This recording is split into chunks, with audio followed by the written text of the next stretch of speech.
یہ کہانی ہے ایک ایسی عورت کی جسے زندہ دفن کر دیا گیا۔ یہ 18ویں صدی کی ایک مشہور اور سنسنی خیز کہانی ہے۔ لارگن آئرلینڈ کی رہائشی ایک عورت مارگوری میکال، جسے ہیضے کی وبا کے دوران مردہ قرار دے کر دفن کر دیا گیا۔ مارگوری میکال 18ویں صدی کے اوائل میں کاؤنٹی آرماغ کے شہر لارگن میں رہتی تھی۔ ایک مرتبہ پورے علاقے میں ہیضے کی وبا پھیل گئی، جس کی لپیٹ میں آ کر مارگوری بھی شدید بیمار پڑ گئی۔ بہت سے علاج کے بعد بھی مارگوری اس بیماری سے ہار گئی اور ڈاکٹر نے اسے مردہ قرار دے دیا۔ اس کے غمزدہ خاندان نے جنازے کی تمام تیاریاں مکمل کر لیں اور اس وقت کے رسم و رواج کے مطابق مارگوری کو لکڑی کے ایک تابوت میں رکھ دیا گیا۔ تمام خاندان اور دوست آخری رسومات کے لیے چرچ میں جمع ہوئے اور اس کے بعد مارگوری کو اس کے خاندانی قبرستان میں دفن کیا جانا تھا۔ آہستہ آہستہ مارگوری کے تابوت کو قبر میں اتارا جانے لگا۔ لوگ بہت غمزدہ تھے اور مارگوری کے تابوت کو آخری مرتبہ دیکھ رہے تھے۔ اسی دوران تابوت سے کچھ عجیب و غریب آوازیں آنا شروع ہو گئیں، جیسے اندر سے کوئی دستک دے رہا ہو۔ سبھی لوگ بری طرح ڈر گئے۔ پہلے تو لوگوں نے اسے اپنا وہم سمجھا، لیکن جب واقعی میں آوازیں زور زور سے آنا شروع ہوئیں تو سبھی لوگ بری طرح ڈر گئے۔ شور اور آوازیں مزید بڑھتی جا رہی تھیں اور ان آوازوں نے سب کو خوف زدہ کر دیا تھا۔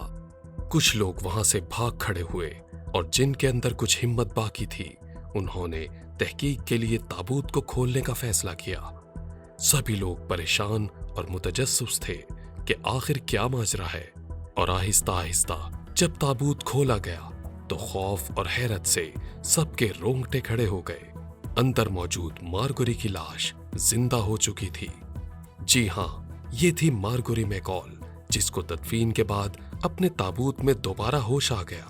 ہوش میں آنے کے بعد مارگوری نے اپنے آپ کو ایک تنگ اور گھٹن والی جگہ پر پایا، جہاں اس کو سانس لینا بھی دشوار ہو رہا تھا۔ صدمے اور گھبراہٹ سے مارگوری کی حالت بری ہو گئی تھی۔ تابوت سے نکلنے کے لیے اس نے تنگ اور بند جگہ میں بہت ہاتھ پاؤں چلائے اور اسی کوشش کی وجہ سے وہ بری طرح ہانپ رہی تھی۔ لوگوں نے جلدی سے اس کے تابوت کو باہر نکالا اور اس کے خاندان والوں کے پاس لے آئے۔ سبھی لوگ مارگوری کو زندہ دیکھ کر بہت خوش تھے، لیکن یہاں پر ایک حیرت کی بات ضرور تھی کہ اس کا شوہر اس کی واپسی پر بالکل بھی خوش نظر نہیں آ رہا تھا۔ لوگوں کے لیے یہ بات بہت ہی حیرت کا باعث تھی۔ مارگوری موت کو اتنے قریب سے دیکھنے کے بعد بھی کئی سال تک زندہ رہی، اور مارگوری کی کہانی وہاں کی روایات کا حصہ بن گئی، اور آج تک اس علاقے میں اس کہانی کو یاد کیا جاتا ہے۔ اس کہانی میں ایک سبق بھی موجود ہے کہ اگر کہیں پر وبا پھیلی ہو تو ڈاکٹرز کسی کو مردہ قرار دینے میں اتنی جلدی نہ کریں، کیونکہ کئی مرتبہ لوگ بے ہوش ہوتے ہیں اور ان میں موت کی سی علامات نظر آتی ہیں۔ زندہ دفن ہو جانے والوں کی اسی سلسلے کی ایک اور ویڈیو لے کر جلد ہی ہم آپ سے دوبارہ ملیں گے۔ اس وقت تک کے لیے خدا حافظ۔